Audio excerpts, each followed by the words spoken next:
আমি 1400 বছর আগের সেই ওমরের সোনালী যুগ একটু হলো ফিরত আনার চেষ্টা করব। আমি দেশের মানুষকে দেখিয়ে দিব হযরতে ওমরের রাজনীতি কেমন ছিল। হযরতে ওমর দিনের বেলা শাসক ছিল, রাতের বেলা জনগণের খাদেম ছিল। মুখ ঢেকে ওমর রাতের বেলা মানুষের জন্য খাবার নিয়েছে, মানুষের সমস্যা সমাধান করেছে। 1400 বছরের আগের সেই সোনালী যুগ আমরা কি পেতে চাই না? রাস্তা করব, ঘাট করব, এই করব, সেই করব, এই মিথ্যা প্রতিশ্রুতি আমি দিতে চাই না। রাস্তা করব মানে আবার কি? সরকার টাকা দিবে, রাস্তা আমার করতেই হবে। আমি কি আমার বাপের টাকা দিয়ে রাস্তা করব নাকি? আমি কি আমার দাদার টাকা দিয়ে স্কুল করব? তাহলে রাস্তা করে দিব, ঘাট করে দিব মানে কি? এগুলো সরকার বরাদ্দ দিবে, আমাদের সেইগুলো করতে হবে, এটা হচ্ছে কথা। কিন্তু আমি একটি কথা বলেছি, আমি হযরতে ওমরের সেই সোনালী যুগটা একটু আপনাদেরকে দেখাতে চাই। এটা আমার জীবনের একটা শেষ তামান্না। বিশ্বাস করেন ভাই, বিগত দিনে রাজনীতি আসি নাই, কিন্তু এই দেশের যত রাজনীতিবিদদের সাথে কথা বলেছিলাম, সবাইকে বলেছিলাম ভাই আপনাদের তো ক্ষমতা আছে, রাজনীতির ময়দানে এক একজন এমপি মন্ত্রী হয়ে বসে আছেন, পারলে একটি কাজ করেন, 4 খণ্ডে হযরতে ওমর বিন খাত্তাবের ইতিহাসের বইগুলো কিনে পারলে একটু পড়েন, ওমরের ইতিহাসগুলো পড়ে একটু রাষ্ট্রটা কিছুটা চালানোর চেষ্টা করেন। কিন্তু আজ পর্যন্ত দেখি নাই। সেদিন আসমানের দিকে তাকিয়ে বলেছিলাম, ও আল্লাহ, যদি তুমি কোনোদিন আমাকে দেশ ও রাষ্ট্রের জন্য কাজ করার সুযোগ দাও, আমি 1400 বছর আগের সেই ওমরের সোনালী যুগ একটু হলো ফিরত আনার চেষ্টা করব। আমি দেশের মানুষকে দেখিয়ে দিব হযরতে ওমরের রাজনীতি কেমন ছিল। হযরতে ওমর দিনের বেলা শাসক ছিল, রাতের বেলা জনগণের খাদেম ছিল। মুখ ঢেকে ওমর রাতের বেলা মানুষের জন্য খাবার নিয়েছে, মানুষের সমস্যা সমাধান করেছে। 1400 বছরের আগের সেই সোনালী যুগ আমরা কি পেতে চাই না? ও আমার মা বোনেরা, আপনারা এই দেশে 50% ভোটার।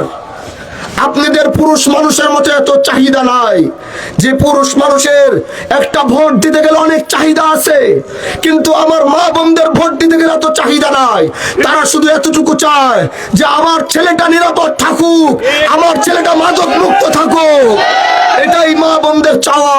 মা বোনরা একটু নিরাপত্তা চায়, তারা তাদের অধিকার নিয়ে কথা বলতে চায়, তারা তাদের সন্তানটাকে সঠিক রাস্তায় দেখতে চায়। আমি আমার সেই মা, আমার সেই বোন, আমার সেই খালা, আমার সেই চাচিদেরকে বলছি, আমি হানজালা আগামীতে নির্বাচিত হব কি হব না জানি না, কিন্তু আপনাদের সন্তানের নিরাপত্তা দিব, এটা ইনশাআল্লাহ নিয়ত করেছি।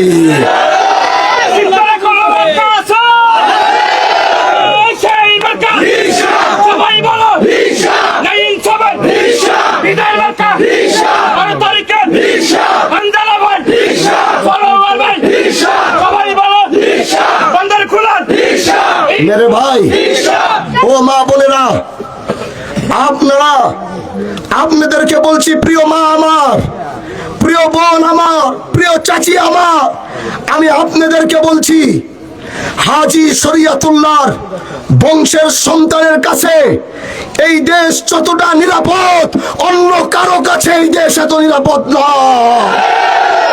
এই মাটির জন্য আমার বংশ রক্ত দিয়েছে, জেল কেটেছে। এই মাটির সাথে 250 বছরের সম্পর্ক নিয়ে আমরা দাঁড়িয়ে কথা বলছি। এজন্য হানজালা না যে নিরাপত্তা দিতে পারবে, অন্য কেউ সেই নিরাপত্তা দিতে পারবে না। ও কলিজার টুকরা যুবক ভাইরা, তোমরা আজ ইনসাফের পিপাসায় পিপাসাক্ত। আমি তোমাদেরকে সেই ইনসাফের পানি পান করাতে চাই। ও যুবক ভাইরা আমার, আমি তোমাদের ভাই। আমি সবচেয়ে অল্প সময় পেয়েছি নির্বাচনের এই মাঠে। আজ থেকে এক একটা যুবক আগামীর হানজালা হয়ে যাবে। এক একটা যুবক হানজালা হয়ে দরজায় দরজায় ঘুরবে। এক একটা যুবক হানজালা হয়ে মা বোনদের কাছে ভোট চাবে। ইনশাআল্লাহ আমাদের এই বিজয় শুধু হানজালার বিজয় হবে না। আমার এই বিজয় 10 দলীয় জোটের শুধু বিজয় হবে না। আমাদের এই বিজয় ইনসাফের বিজয় হবে। রিকশা